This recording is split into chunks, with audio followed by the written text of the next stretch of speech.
حکومت کی تبدیلی کے بارے میں، یعنی چیف منسٹر کی تبدیلی کے بارے میں، تو مولانا نے کہا کہ بالکل میں تبدیلی کے حق میں ہوں کہ علی امین گنڈافور کو تبدیل کیا جائے، لیکن ودن دی پی ٹی آئی کو حق بنتا ہے کہ وہ دوسرا کینڈیڈیٹ سامنے لے کے آئے، کیونکہ علی امین گنڈافور کی صورت میں صبح مالی حوالے سے، کرپشن کے حوالے سے، امن و امان کے حوالے سے وہ بدنام ہے، وہ ناکام ہے کارکردگی میں۔ تو یہاں تک تو ہماری قیادت بھی کہہ چکی ہے کہ چونکہ اکثریتی پارٹی خیبر پختونخوا کی اسمبلی میں وہ پی ٹی آئی ہے، تو لہذا جمہوریت کا تقاضا بھی یہی ہے، آئین کا تقاضا بھی ہے کہ انہی کا وزیر اعلیٰ ہو۔ لیکن ادھر سوال یہ نہیں ہے، ادھر سوال یہ ہے کہ یہ انتخاب آئینی ہے یا غیر آئینی ہے، یہ سوال ہے۔ اور دونوں پارٹیاں ہائی کورٹ کی طرف جا رہی ہے۔ بے شک میں یہ کہہ رہا ہوں کہ سیاست جہاں سیاست کے مراکز ہے، ایوان ہے، سیاست وہاں ہونی چاہیے، لہذا سیاست کو عدالتوں تک نہیں پہنچانا ہے۔ لیکن بدقسمتی سے ایک دہائی سے یا تقریباً 2 دہائیوں سے یہ سلسلہ ہے کہ ہم سیاست کھیلتے ہیں، وہ عدالت تک ہم پہنچ چکے ہیں۔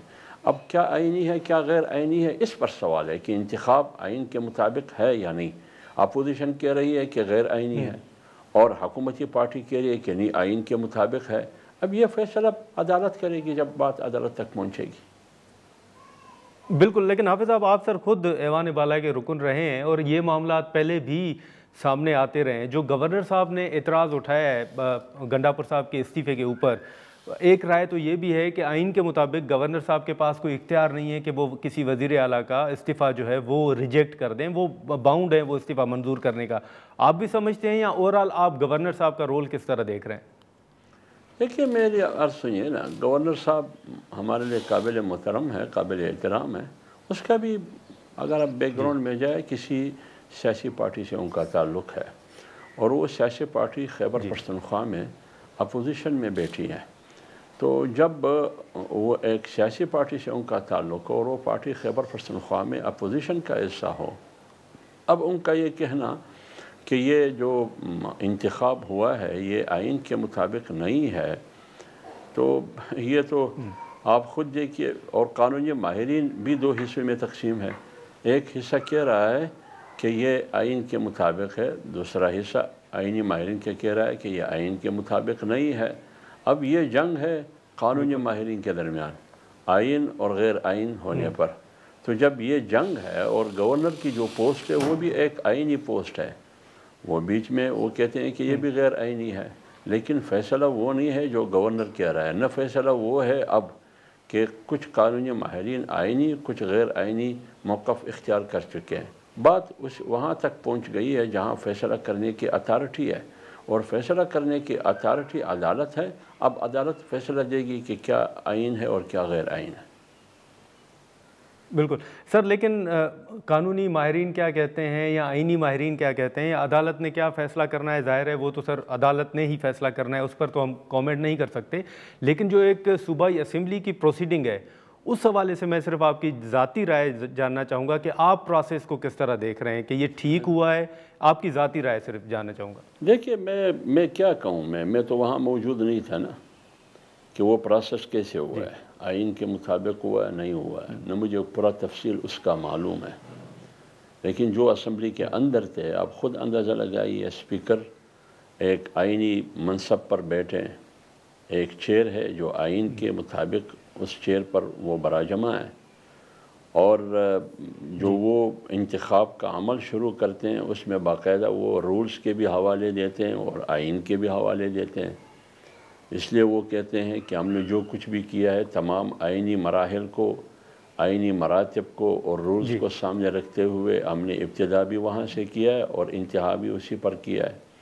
تو اس کا تو یہی موقف ہے، میں تو وہاں موجود نہیں تھا، لیکن اسی ایوان کے اندر اپوزیشن کے اراکین بھی ہے، وہ کہتے ہیں کہ نہیں ایسا نہیں ہوا ہے۔ تو اب ہوا ہے نہیں ہوا ہے یہ فیصلہ تو حافظ حمداللہ بھی نہیں کر سکتے ہیں اور آپ بھی نہیں کر سکتے ہیں۔ بالکل نہیں کر سکتے، صحیح کہہ رہے ہیں سر آپ۔ لیکن ایک جو آپ نے سر مولانا صاحب کی پریس کانفرنس کا حوالہ دیا کہ تبدیلی چاہتے ہیں، ہونی چاہیے، گنڈاپور صاحب کو ہٹانا چاہیے، لیکن with in the P T I تبدیلی جو آپ نے فرمایا، تو یہ سر اگر سہیل آفریدی صاحب پی ٹی آئی سے ہی نو منتخب وزیر اعلیٰ ہیں تو آپ سمجھتے ہیں کہ سر پھر مولانا صاحب ہوں یا آپ ہوں ان کو ویلکم کرتے ہیں؟ نہیں، میرے خیال میں یہ تو پھر جب اسمبلی میں وہاں موجود ہے، ہمارے پارلیمانی لیڈر بھی موجود ہے جے یو آئی کی، اور وہاں اپوزیشن لیڈر بھی موجود ہے. یہ میرا کام نہیں ہے کہ میں ویلکم کروں، نہ مولانا صاحب کا کام ہے کہ وہ ویلکم کرے، کیونکہ پارٹی کی نمائندگی وہاں پارلیمانی گروپ کرتے ہیں، وہاں پارلیمانی لیڈر موجود ہے، وہاں اپوزیشن لیڈر موجود ہے. تقریباً 53 اراکین اسمبلی ہے، یہ سارے اپوزیشن سے تعلق رکھتے ہیں. یہ ان کی ذمہ داری ہے کہ ان کو ویلکم کرتے ہیں یا نہیں کرتے ہیں، یہ ان کی ذمہ داری ہے. بالکل. باقی کیا ٹھیک ہے، لیکن حافظ صاحب ایک سر معذرت آپ کی میں بات کاٹ رہا ہوں سر، ایک آخر میں مختصراً یہ بتائیے گا کہ جو سہیل آفریدی صاحب ہیں، آپ کی نظر میں آپ کیا دیکھ رہے ہیں کہ اگر پی ٹی آئی نے اتنا بڑا فیصلہ کیا ہے تو کیا ٹاسک آپ کی نظر میں ان کو دیا گیا ہوگا؟ اور دوسرا، جو گنڈاپور صاحب کے حوالے سے آپ کو تحفظات تھے، اب سہیل آفریدی صاحب نے آ کر یہ کہا ہے کہ ان کے ہوتے ہوئے صوبے کے اندر آپریشن نہیں ہو سکتا. D G I S P R صاحب کی پریس کانفرنس 2 دن قبل آپ نے سنی ہوگی. تو یہ صورتحال آپ دیکھ رہے ہیں کہ سہیل آفریدی صاحب سنبھال سکیں گے یا ان کی لائن کیا ہوگی؟ دیکھیں، اگر مجھ سے آپ جمعیت علماء اسلام کا اصولی موقف پوچھتے ہیں تو ہمارا بھی اصولی موقف یہ ہے کہ آپریشن سے آپ امن نہیں لا سکتے، کیونکہ 9/11 کے بعد کتنے آپریشنز ہوئے ہیں پاٹھا، وزیرستان اور خیبر پختونخوا میں، لیکن دہشت گردی میں بھی دن بدن اضافہ ہو رہا ہے اور بدامنی میں بھی دن بدن اضافہ ہو رہا ہے.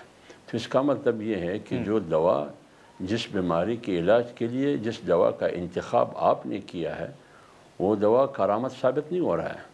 تو لہٰذا بیٹھیے نا، خیبر پختونخوا کے عوام کے ساتھ، قبائل کے ساتھ، سیاسی جماعتوں کے ساتھ بیٹھ کے فیصلہ کرے. بند کمروں میں بیٹھ کے فیصلہ کرنا پھر تونپنا، یہ تو آپ نے پاٹھا کے انضمام کا فیصلہ کیا، ابھی پھر ریورس ہو رہی ہے.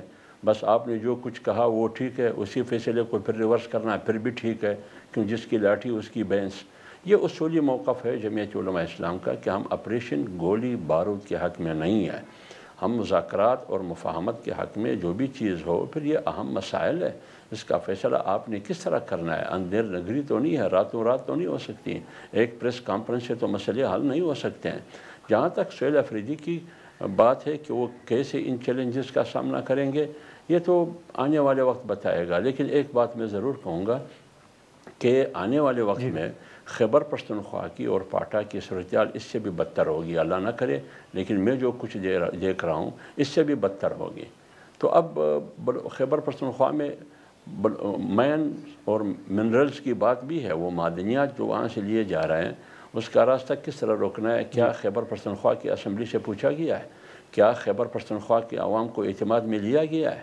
یا ان کا حق یا ان کا جو وہاں جو لوگ رہتے ہیں جہاں سے یہ منرل اور نکلتے ہیں، یہ سونا اور چاندی نکل رہا ہے اور باہر بھجوایا جا رہا ہے. سنا ہے کہ $50 کروڑ کا 2 کیپ تو بھجوائے گئے ہیں. یہ کہاں سے؟ بلوچستان سے یا خیبر سے.